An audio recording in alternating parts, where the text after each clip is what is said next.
I thought that after rehab, I'd finally be able to breathe freely, but what I did to that pastor is tearing me apart every single day.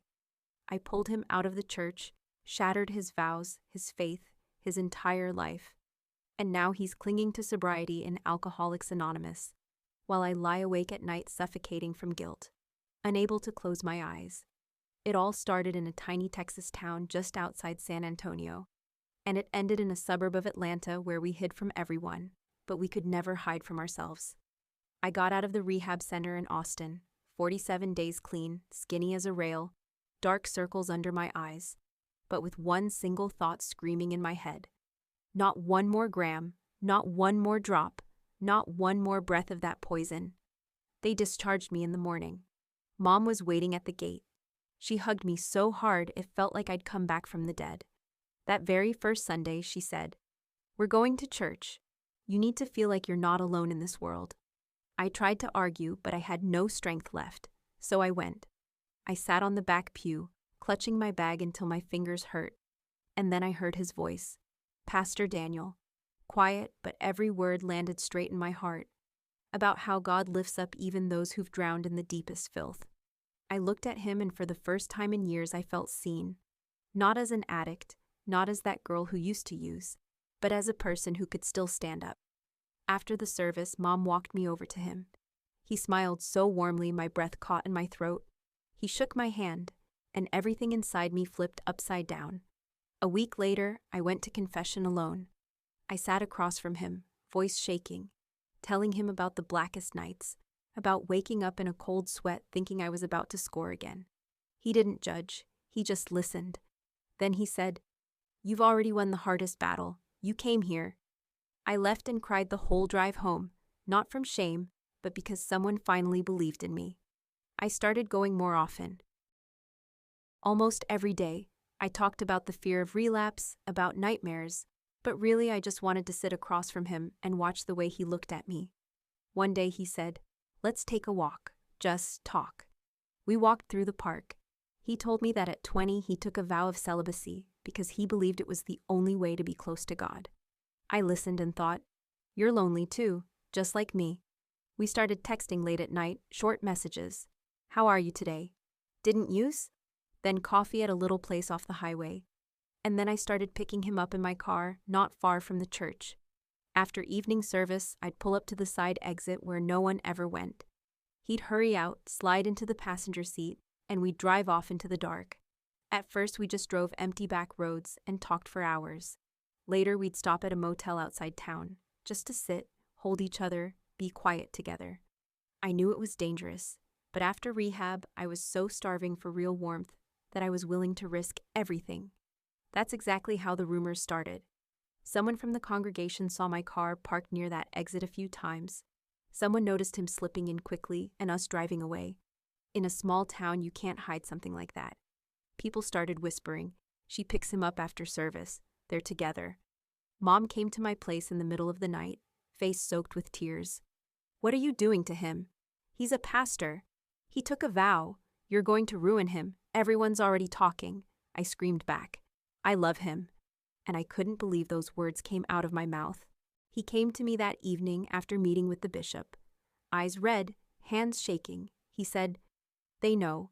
About the car, about us. They gave me an ultimatum, church or you." We sat on the kitchen floor. He held me and sobbed.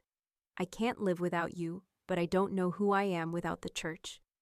I cupped his face in my hands and whispered through my own tears, "We'll leave. We'll start over.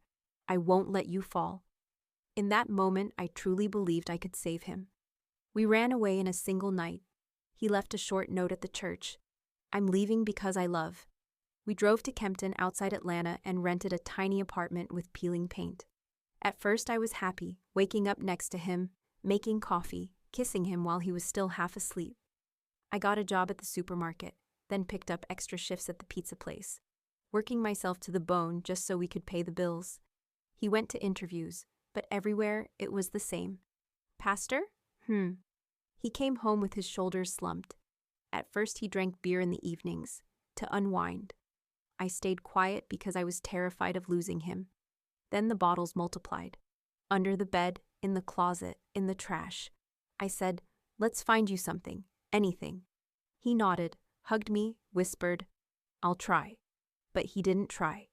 We fought horribly. I screamed that I was carrying everything alone. He went silent, then left, and came back at dawn smelling of whiskey. Every time he came home, I hugged him and cried, "Please don't leave me, please don't leave." Mom sent one text, "You broke him, don't call me anymore." I sat on the floor sobbing until my throat burned. I looked at him passed out in his clothes and thought, "This is me, this is my fault." I picked him up in my car and drove him straight to hell. Then Mark appeared, the guy from the pizza place, calm, kind. He just listened when I cried after my shift. I started staying later to talk to him. Daniel saw the messages. He exploded, yelled, "You're betraying me, just like everyone else." I left for 3 days.